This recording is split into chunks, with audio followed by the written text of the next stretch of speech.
I think it's about time I got myself some new boots.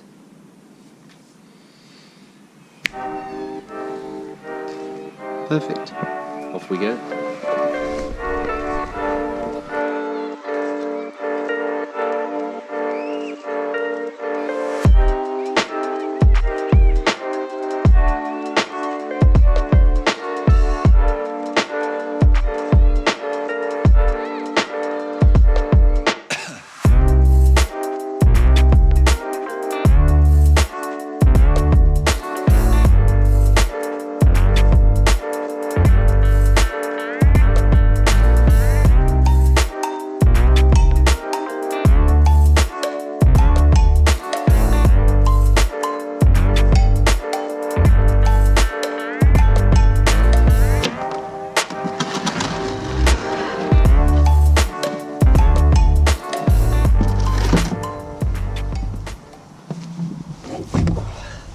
Okay, so in this video I'm pretty much just going to be harvesting as much as I can. I've got an abundance of tomatoes and peppers that I need to pick before they go overripe. I've got some beetroot that I need to clear from this bed behind me, so that then that half of that bed is completely clear, so I can prepare it for some of the stuff that I bought in the last video that you saw.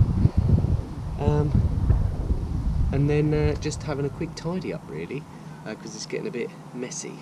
So yeah, let's get cracking. So I've been really fortunate this year in that, as you know, I only got the plot sort of mid to end April, and I bought some pepper plants. Again, basically because I was walking around the garden centre and I thought, you know, I was panicking, or am I going to get to grow anything? So I bought some peppers, and then I thought, oh well, I haven't got anywhere to grow them. I don't have a greenhouse, don't have a polytunnel, so I took a big risk and I just planted them out, and it's paid off.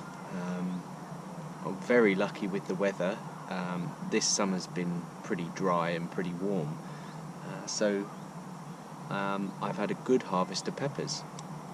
The yellow ones have just started turning. I do have a few of them ready. So I had some snack peppers, some jingle bells, which are the red ones. I can't remember the name of these yellow ones. And I had some tequila, which were the purple ones. And I've harvested a few of them, as you've seen. But the red and the yellows and the snacks haven't come on so quickly. But a few of them are ready now. So time to harvest.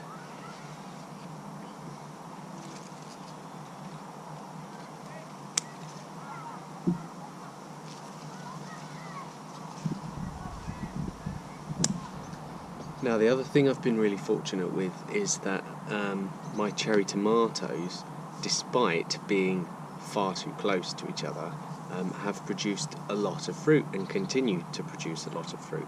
So I mean, I harvest these every 3 or 4 days, and I take home trays of them. I mean, you've seen a couple of videos ago when I was just came down in the evening and I just loaded up the tomatoes, and I'm bringing that amount of tomatoes home every 3 or 4 days, as I say. So I've been really lucky, and there's dozens and dozens more. I haven't harvested them for about 5 days now, so there are loads ready. I'm just gonna have to give them out to people because there's no way we'll get through them. So yeah, I'll come back when I've finished my harvest and show you what I've got. Okay, so I definitely win the award for most ridiculous carrot. This thing is almost 4 inches wide and probably about 4 inches long. What a load of rubbish. But I'll peel it down, cut it up. I'm sure it'll taste all right. But that's a miserable first attempt at a carrot, if I do say so myself. Never mind. Back to the clearance.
Okay, so harvest is done. I'm actually really pleased with how much I've got. I know it's kind of drawing towards the end of the season now, and things are slowing up, but I mean, I've cleared a couple of beds. I mean, not everything went to plan. I mean, you've seen the carrots. They're just absolutely appalling, but never mind. Like I said, that's the only real thing that's not grown how I would imagine it to grow. So one crop out of the dozen or so that I managed to grow, I'm really pleased with that. The only problem is now what I'm going to do with all this. But I've got family, they've got mouths, hopefully it won't get wasted. So yeah, nice harvest today. What I'll do now then is sign off, and I will say once again, thank you very much for watching, and I will see you in the next one.